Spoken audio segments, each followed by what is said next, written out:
welcome back to my channel. Today's feature, I'll be reviewing the Changan CS95. This is the biggest car in Changan's lineup at the moment. And first impressions, before I get to that, I always wanted to review this CS95. I mean, doesn't look like a Range Rover-ish kind of SUV. I mean, it's so huge. It's a full-size SUV. So this competes with the Mazda CX-9 and Ford Explorer. That's the only two I can think of, literally. And I have driven both of those cars, by the way. So this Changan CS95 became a bit more difficult for it because I have a high benchmark for the competitors I just mentioned. So first impressions with the exterior. Yeah, it looks so big. I mean, yeah, it looks like a premium luxury car. Sitting here in the interior as well, I'll get to that in a bit. Yeah, it looks so premium. And yeah, the exterior, you have full LED lights at the front and at the rear. And like the trend nowadays, yes, there is a lot of chrome, like literally a ton of it.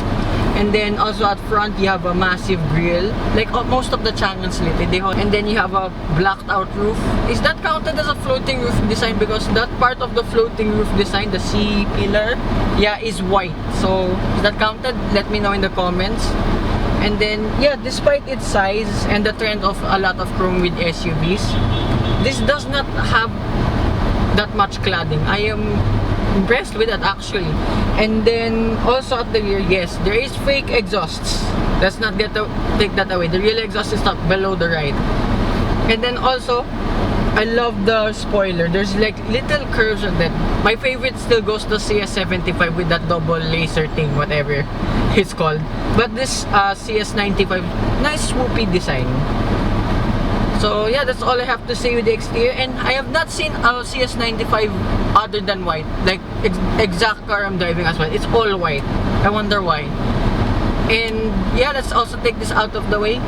This cost 2,175,000 pesos. Yeah, that is kind of steep. However, is it worth it? I'll continue here in the interior. Here in the interior of the Changan CS95. Yep. This is literally luxury car. I mean, everything's so plush. Yes, you have a ton of gloss black here in the center console. Well, I mean, it's just here, but everything else is surrounded with chrome trim and leather all around. I mean, it's still plush. Even here, the door leather with white stitching. There's silver bits here and there. Even the buttons, even adjusting for the side mirrors, that's also chrome. And then the window switches there again, the gloss black, but it's fine. And also, like every other Changan so far I've tried, there's chrome bits around the window switches, which is a nice touch. And then the only plastic in here is below the door card, where your cubby space and your bottle holder. It's a 1 liter bottle, actually not bad. Well, it's a bit hard to get out, but at least it fits. And then speaking of bottle holders, you have 2 cup holders here. You can open and close it if you want. There's plastic grips around it, and then a 1 liter bottle will fit here just fine.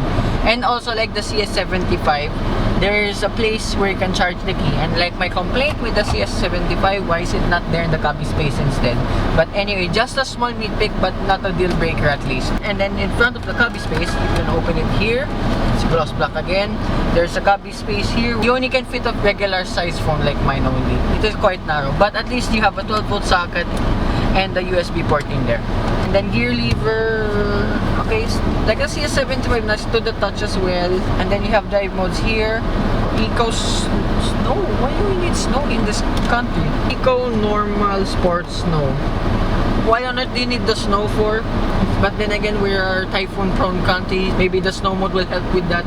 Steering wheel, somewhat similar to the CS75, just a bit bigger. It's a 4-spoke with gloss black and there's silver trims on it. It's a flat bottom as well, but it's a bit weird since the silver trim and the gloss black overlapping the steering leather itself.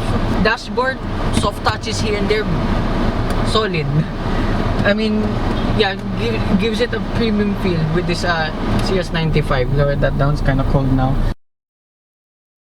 I didn't mention this in the CS75, but if you hear from the CS75 Plus review, hi. The aircon of that is so cold, as well as this one. I mean, it took like less than 5 minutes to cool the cabin. So, nice touch with Changan aircons. Not a lot of people mention that, but I literally froze in the CS75 Plus. And then continuing here, on the left side of the dashboard, you have nice silver trim that stretches all the way to the other side, to the passenger side. And then air conditioning vents, they look standard, but there's at least nice chrome bits around it. And then here on the left side, you have buttons for the electronic tailgate, auto leveling headlamps, your adjustments for the digital display, so on and so forth. Hill descent control, and your fuel filler cap's also a button, not a lever type. Now, little nitpick, I did love the layout of the CS95. Like, it's touch sensitive beside the digital cluster. I wish it was like that, but it's fine. And then above here, you have a panoramic sunroof. It's not as dark as the CS75 for some reason. The controls are also here where your lights are. You have a sunglasses holder here, some visors. There's a light with a vanity mirror here. And then do they extend? No, but nice quality, and it's thick, really thick. Kind of hard to put back though. And then center console back, even that's leather. Whoa, you can feel a lot. It's so deep. I'm not sure if this has a cooling function. And then there's an SD card here. No 12 volts, no USB port, but it's fine. And then seats here, they're leather. Not that firm, just the right amount of squish in it. The fabric mixed with leather, but I'm very comfortable to sit here. So that's about here in the interior. I'll show you first the CS95's trump card, the digital instrument, and the infotainment system.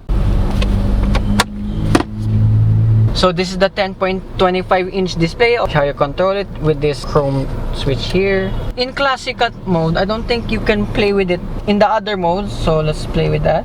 So you have to change it here in the theme settings, so pick whatever you want. I started out with sport. Show you that in a bit. So let's try the youth. Wait, the animations are alright. I mean, there's just a little bit of delay, but it's fine, as you can see. So youth mode is like the CS75 Plus, as you can see. But you cannot play it for some reason with this switch. You only can do that in sport. So let me show you what I mean. Oh, okay, they appear now on the right.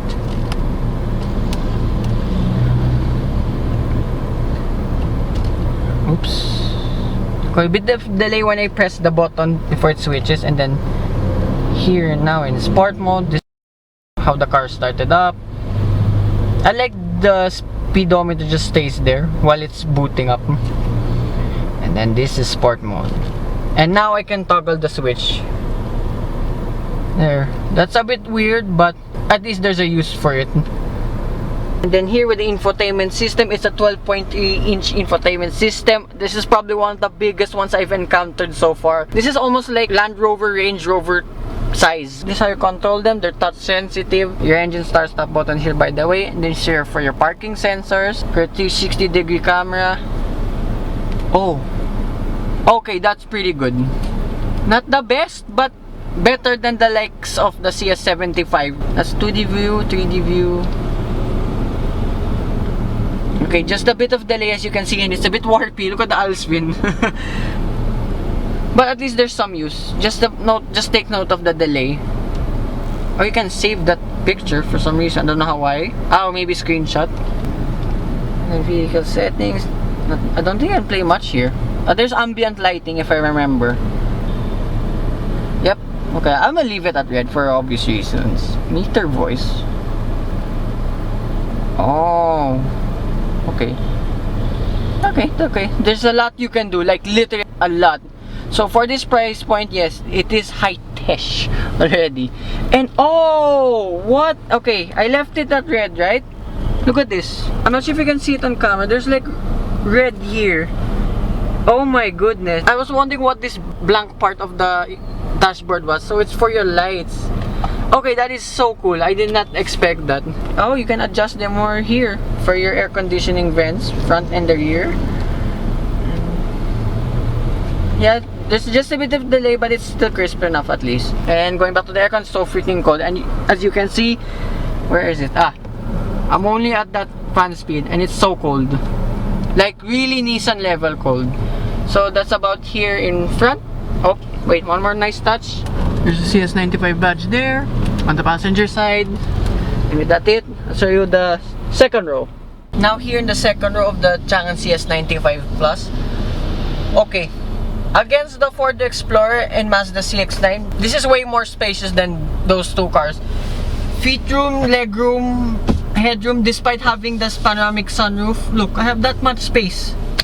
This is one of the most spacious as well in its class. Look how much the reach, and I'm not reaching the front seat yet. That's my diving position already, by the way. Okay, sounds alright.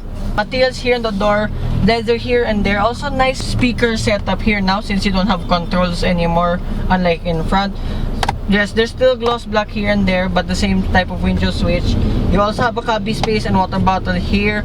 A 1-liter bottle just fits, but getting out like in front, it might be a bit more difficult. Seat pockets on each side, and then you have air conditioning controls as well. They're touch sensitive, mixed with buttons, 3 buttons. And then there's a weird cubby space here below. I just saw it. It's wrapped in gloss black. My phone won't fit there whatsoever. And the USB port there, there's just one. And then seats here, same as front. Nice fabric mixed with leather, very comfortable.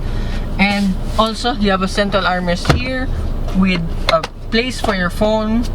And then 2 cup holders with flimsy grips on them. And sitting here in the middle, this is another nice thing. Like the CS95, there is no transmission tunnel whatsoever. So, sitting in the middle, dead easy. A bit harder in the back like every other SUV. Sitting here comfortably, easy. Just a bit eaten up, but I still have a ton of headroom. So 6-footers here, despite with the panoramic sunroof, everyone can fit in here in the back of the CS95. Also, you have 2 Isofix anchor points on each side. Nice materials here in the ceiling, but this one's plastic. It's plastic now because that's where your side airbags are. On each pillar. So you'll be safe as well here in the CS95. So that's about here in the second row. We're not done yet. Let's go to the third row. Here in the third row of the Changan CS95. Third row for full-size SUVs like the competition CX-9, Ford Explorer. Might be a bit of a struggle sitting here in the third row, but for the CS95, nope. Okay, flat bottom, no protrusions whatsoever. Feet room is okay. Knee room, just enough for me. Headroom, I'm gonna lean back all the way back. Yeah, I still have enough headroom. So small adults, like around 5'5", below, will definitely be fine here in the back. Although sitting in the middle, okay, I will deem it as acceptable. There's like a hard plastic here. It's not padded whatsoever. It's for your mechanisms when you fold the third row down. But I just put a pillow there. You'll be fine here, sitting here in the middle. Unlike the Mazda CX-9 where something's sticking up your butt already. I'll show you the practicality of this Changan CS95. Sorry, this part's a bit loud. I'm in literally outside the mall. So with all the seats up, the third row, I think this is around like 100 liters only. I can say it's similar to a Suzuki Jimny. That's how much space. But as you can see, my soft bag and camera bag just fits in behind the third row just fine. But folding down the third row, it's so easy. You just pull that lever. And now with the third row down, you have 688 liters of space. I mean, that's still pretty spacious, but I don't know why this is the only official figure they gave. But with all the seats down, I think almost 2,000 liters of space. So I just found out how to go to the third row. You just pull this latch and the seats will slide forward. But I don't know why Changan made it a bit more difficult. You cannot fold it the 60 layout. You have to pull a freaking latch here on the side. Then toys here. You have 12-volt socket on the left side, and like the Changan CS75, there are a lot of hooks here, tie-down hooks on each side. You have also seat belt holders, yeah, like that. When you wanna put the seat belt away, and then underneath the false floor, yeah, there's your toolkit with your plate number, and then a cubby space as well on the left side. The spare tire is not under here, but it's underneath the car itself. I'm not sure if it's a full-size tire or a space saver spare tire. So with that I'll go back in the cabin. I'll show you the engine.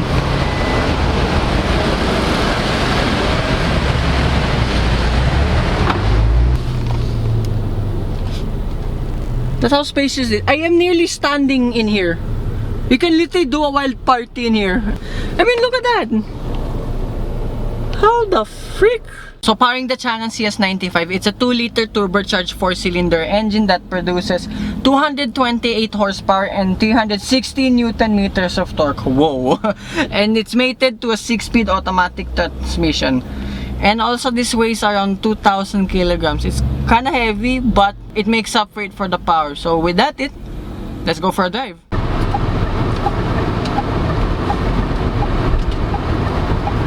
Okay, first impression, the steering is light. For what this is, it's pretty light. The steering feels just a little bit better than a Ford Explorer. Like, this has still considerable amount of weight on it. So, okay, I'm just in eco mode, just leave it for a while. Okay, seems peppy already, wants to keep on going. Yes, this is a very powerful car. I did notice something. The auto hold function is a bit intrusive for my liking, just being honest. I mean, like crawling from a start to a dead stop, like suddenly the grips will be a bit grabby. That's something I noticed. And the 360-degree camera, it will suddenly deactivate around 20 kilometers per hour. Driving it around here just in Green Hills, I noticed it's so easy to drive. Despite its size, it's so easy to drive.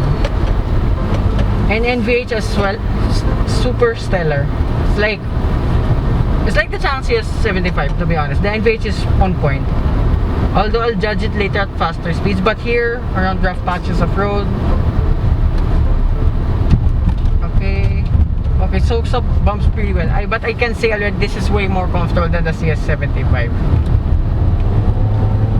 Okay, responds a bit better as well. Despite having the same transmission with the CS75, this one responds a little bit better. Despite being in eco mode, I have not touched anything yet. There's a bit of a delay, but that's just in eco mode. Let's try the other modes later. You know what, let's try normal. But I don't know why you need snow in this country. I swear, I don't know why. Over humps and then big holes. Okay, the suspension is just a little bit firmer than the CS75. I'm just comparing that because they're both Changans, but this one still holds up pretty well against bumps. I mean, like this. The suspension is soft enough, but it's just in between soft and firm, so there's good balance with it.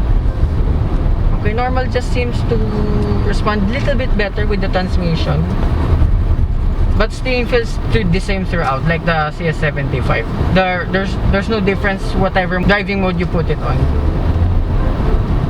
But this thing pulls like crazy already. I've not floored it totally yet, by the way. And like my other nitpick with the Changan CS75, there's no paddle shifters, and the side mirror is just a little bit too big. But you're in a tall car, it's fine. And the cornering camera thingy, it's actually pretty decent as well. Normal mode, let's floor it.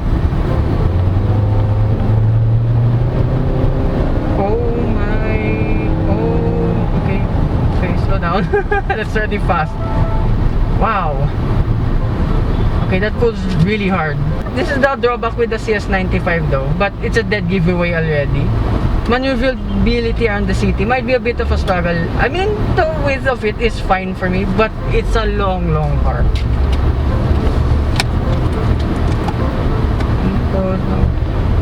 Sport mode, okay, sport mode is a different beast already.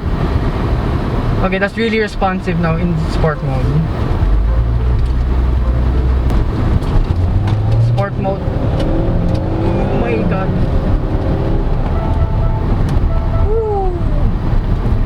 Yeah, there's body lean. I mean, it's fine. It's a dead giveaway. It won't be as sharp to drive as like its competition, the Ford Explorer and the Mazda CX-9. But this one's not far off.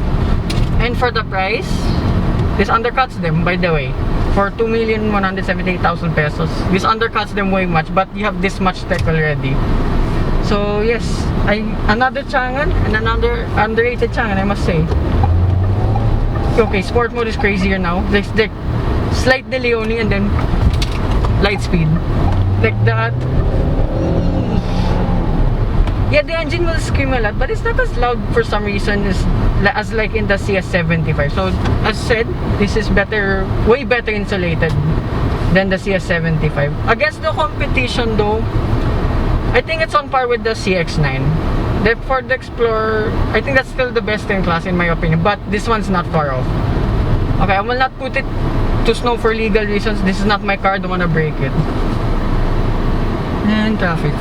This is a bigger engine than the CS75 with 2 liter. It sounds nice. I mean, there's a nice rumble to it. I must say, maybe it's just cold. This is the first test drive of today, so here the highway bit.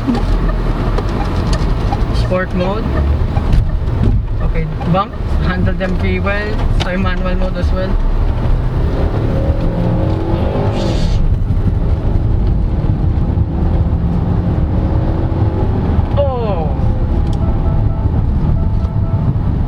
Wow. Okay, like the CS75, it will automatically upshift, but oh wow, this is great. Also, I noticed with the CS75 and this one, the gearing's long. I mean, yes, it's only a 6-speed transmission, but If it had more gears, maybe it would have been a bit peppier, just being honest. And then second gear, oh, that was really, really well. And the shift time is pretty good as well. I mean, it's no dual clutch, but for what this is, it's not too bad.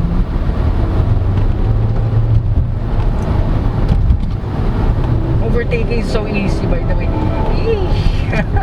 Okay, let's calm down. Let's put it back to eco mode. Yeah, although with this performance, it comes at a price. I mean, not the price. I see the 2.1 million pesos kind of steal, to be honest, for this. What I mean, it comes at a price. Your fuel economy.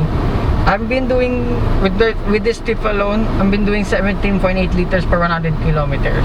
Okay, doesn't sound too bad as some of the reviews I've read and seen. I remember autodeal.com.ph only hit 5 kilometers in the city. I mean, this is kind of city driving with just one part doing a highway bit. Okay, that's not bad. It performed better than I expected, to be honest. And then diving it a bit more, I did notice something. The brakes are just a little bit grabby. I mean, the brake feel is good in general, but it might be just a bit too high for some. And then here in EDSA, complete test. Another rough patches of road. Oh yeah, like the CS95, there's not much tire noise. For a car this big, it's amazing. I know the Explorer had tire noise, a lot of tire noise. And then CX9 not that much. This one eats them all. This one's perfect. I mean, look, the roughest parts here in EDSA.